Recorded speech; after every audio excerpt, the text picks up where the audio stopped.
দর্শক, আজকে আমি এসেছি ঝিনেদা কালীগঞ্জ উপজেলার ১ নম্বর সুন্দরপুর দুর্গাপুর ইউনিয়নের মহাদেবপুর গ্রামে সোনার বাংলা ফাউন্ডেশন কর্তৃক পরিচালিত জলবায়ু সহিষ্ণু এবং কার্যকারী কৃষি কৌশল নির্ভর পানি সাশ্রয়ী প্রকল্পের জাপানি লিকুইড প্রকল্পের মাধ্যমে আমরা কৃষি নিয়ে কাজ করি। আমাদের মূল উদ্দেশ্যই হচ্ছে পানি সাশ্রয় করা। আজকে দর্শকে যে এসেছি, আপনারা এই যে দেখতে পাচ্ছেন, এই যে আমাদের লিকুইড প্রকল্পের মাধ্যমে এই যে যে মিনি পুকুরটা দেখতে পাচ্ছেন, এই মিনি পুকুরটা কাটার উদ্দেশ্য হচ্ছে যে পানি ধরে রাখা এবং জমির আর্দ্রতা থাকে এবং এখান থেকে আমন মৌসুমে সম্পূরক সেচ দেওয়া হয় এবং বীজ তলার জন্য এখান থেকে পানি দেওয়া হয়। এই জমিতে আর্দ্রতা থাকে, ফলন ভালো হয় এবং এখানে পাশাপাশি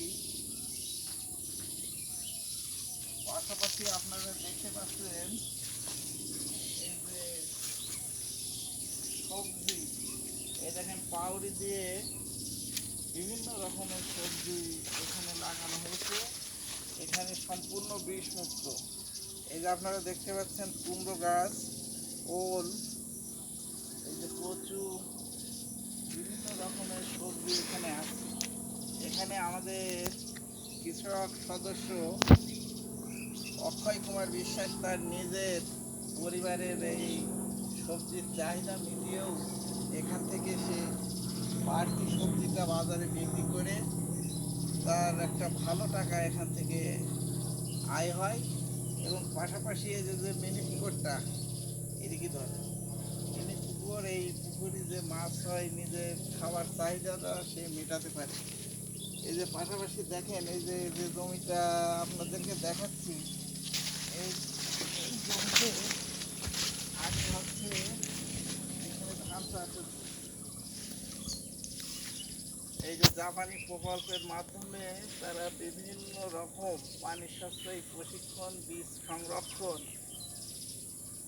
এবং আধুনিকভাবে চাষ করার যে প্রযুক্তি, সেটা তারা বিভিন্ন প্রশিক্ষণের মাধ্যমে পেয়েছে এবং ধান চাষ লাভজনক না হয় পানি সাশ্রয় করার জন্য এই দেখেন অক্ষয় কুমার বিশ্বাস তার এই জমিতে সে এই যে এই পাশে আপনাদেরকে দেখাই, এই যে এখানে পটল ক্ষেত করেছে। এই দেখেন ঝাল, তারপরে এই যে ওল, পুঁই শাক, বিভিন্ন রকম সবজি চাষ এখানে করেছে। এবং তার সাথে কথা বলে যেটা আমরা জেনেছি যে ধান চাষের তুলনায় এই রবি শস্য, এই সবজি, এইগুলো করলে ধান চাষের থেকে অনেক লাভবান এবং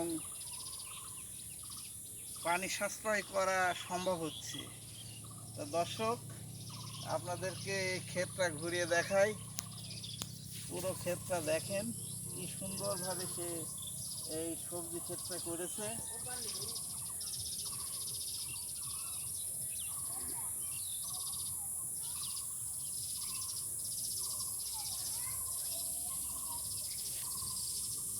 এই দেখেন, এই যে ওল, কত সুন্দর ওল হয়েছে দেখেন।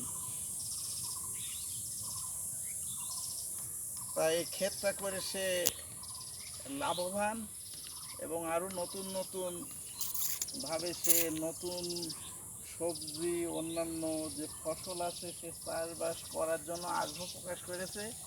এবং সোনার বাংলা ফাউন্ডেশনের মাধ্যমে যে লিকুইড প্রকল্প চলে তার হচ্ছে সহযোগিতা পেয়েছি।